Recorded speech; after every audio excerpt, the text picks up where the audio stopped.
Making the biggest jump in the NBA draft lottery. Nico Harrison and Dallas Mavericks intend to keep the #1 pick and take top draft prospect Cooper Flagg. The Mavs had a 1.8% chance of actually winning the lottery just only a year after being in the finals in a season where they traded Luka Doncic for Anthony Davis. So with superstar free agents like KD and Giannis becoming available this summer, Stephen A., do you think it's the right decision for Dallas to keep that #1 pick? I think it is. I think it is, and I'm going to say it plain as I can possibly say it. Ladies and gentlemen, Cooper Flagg is white, and he can ball. The combination of the two is a winner. If you tell me that I got a guy, Doggy and Wendy, that has this kind of potential, where clear-cut, prohibitive #1 overall pick in the upcoming NBA draft, they were saying this while he was playing, before his college career started, after it started, as he guided the Duke Blue Devils deep into the NCAA tournament. This is what they were saying about him, all right? And no matter the level of greatness that we saw in college basketball this year, you still found yourself saying it's Cooper Flagg and then everybody else.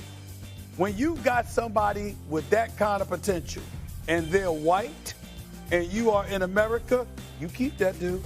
You keep him. I'm telling you right now, with my black self, I'm the owner of the Dallas Mavericks. I ain't thinking about drafting somebody else. I'm not thinking about moving Cooper Flagg. I'm grabbing Cooper Flagg.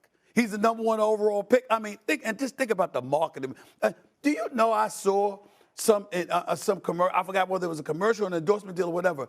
Do you know he had the American flag behind him? Just think about that. Think about the marketability. I'm not talking about just keeping him because he's white. I'm saying the brother can play. He's a special talent. And then when you think about it, they just let go of Luka. So you can't let go. And let's call it what it is. Jerry Jones taught me this. This is what I learned from him. When I say this kind of stuff, I get this kind of stuff from Jerry Jones. When I say, we're talking about Texas. That's Jerry Jones right there. That's what Jerry Jones reminded me. This is Texas. It's a little bit different. True story. This actually happened. I'm in Austin, Texas last year, South by Southwest. I'm in my hotel room. I've never seen this happen in my life. I'm watching an episode of Martin.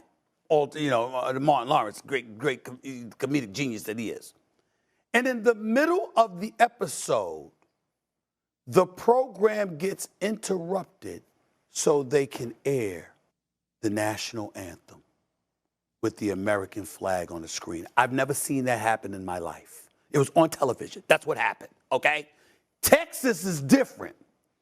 And in Dallas, Texas, if you got an opportunity to get Cooper Flagg, you take Cooper Flagg, especially when you just let go of Luka Doncic, and especially when everybody's talking about him, best potential to be the best white American player since Larry Bird. Yes. You keep that pick. I ain't got no problems with it. All right, I'm going to take a little bit of a different approach, Stephen A., to why the Mavericks, I think, are going to do this. One, they have to make an evaluation, and it sounds like they've made it, about whether Cooper Flagg is a potential top 5 NBA player or whether Cooper Flagg is a top 15, 20 NBA player.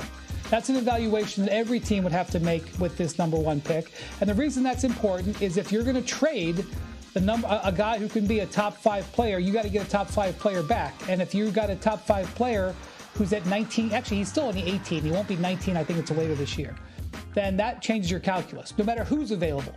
If you think he's a top 20 player, then that's a difference. But it sounds to me like the Mavericks evaluate him, not today, not next year, but as that kind of potential.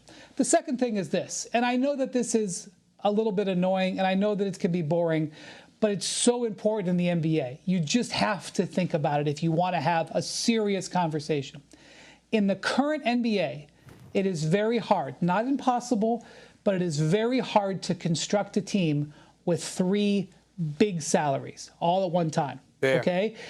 The way to build a team is if you can have a rookie, just like in NFL. What's the best thing to have in the NFL? A quarterback on his rookie salary. So if you have Anthony Davis and you have Kyrie Irving, yeah, you can dream about Giannis. But all 3 of those together in their 30s, it's a gamble. You take a guy who's 18, 19 years old, making a discount contract for 4 years, way better opportunity for you to build your team. And I think that's as much of a decision-making as any marketing. Totally true. 100%. Again, if Flagg, let's forget what Steve said. If he wasn't this good, I could see trading him. Right. He's going to be a great player. I mean, he's got a lot of Larry Bird characteristics. He fills up a box score. He can shoot. He's a great athlete. And remember, he should have been a senior in high school this year.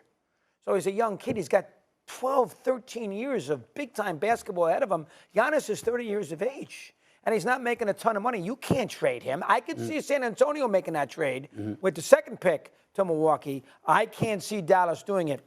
Partly with what Steve said, and I'm going to let him say it, and I'm not going to say it because I like the job I have. So I'll let Steve say it. And number two is the idea that, he's got a chance to be a hell of an NBA player, and he's from Duke and all those things. I'm going to leave it alone. I'm not trading him. Let me make sure, because I want to make sure that I'm very, very clear, because, people love to misquote this show, okay, and love to attach false headlines. I am in no way saying that you keep the number 1 overall pick just because Cooper Flagg is white. The first order of business is he can ball. He can play. He can play. He's worth it. Okay, he's worth it. So my point is, the reason it's relevant is because there's been noise about, if you're Dallas, do you use that as an opportunity to move the pick to acquire somebody the status of a Giannis Antetokounmpo, who's one of the best players on the planet, even though he's 30 years of age. That's all you're saying. So I'm like, it's because he can play. But the fact that he's white, marketable, even his name makes him even more marketable. I'm not passing that up at all. All right. That's my message for him this morning. Miko, they still on your ass like Huggies, brother. They on you like pull-ups. You have to win. This is just part of it. This is the beginning. You have to win, or they're still going to run you out. You feel good today, though. No, he feels good today. It feels real good. You feel great. Some time. Yes. Because the first pick in a draft that has a player people are this excited about is an outstanding asset, and it can be used in a variety of different ways. You love business. An asset is exactly that. It's not a human being until you make it into a human being. At this moment, it's an asset. And so the question is, should the Mavericks draft Cooper Flagg, or should the Mavericks consider trading that asset for someone like, I don't know, Giannis Antetokounmpo? The latter. I mean, for me, you take a swing at it considering this is your window of time to win a championship. And as we talk about assets, Greeny, you're only worth as much as the market wants to pay for you. And the market is going to pay for Cooper Flagg along with some other assets. If you can get a guy like Giannis, you do it. Half of your payroll in 3 players. You'll still have to move players to make the money work. So you're going to gut your roster to now add a player. Who did that? Oh, that's right, the Phoenix Suns. How'd that work out? Anthony Davis is a great player when he's on the court.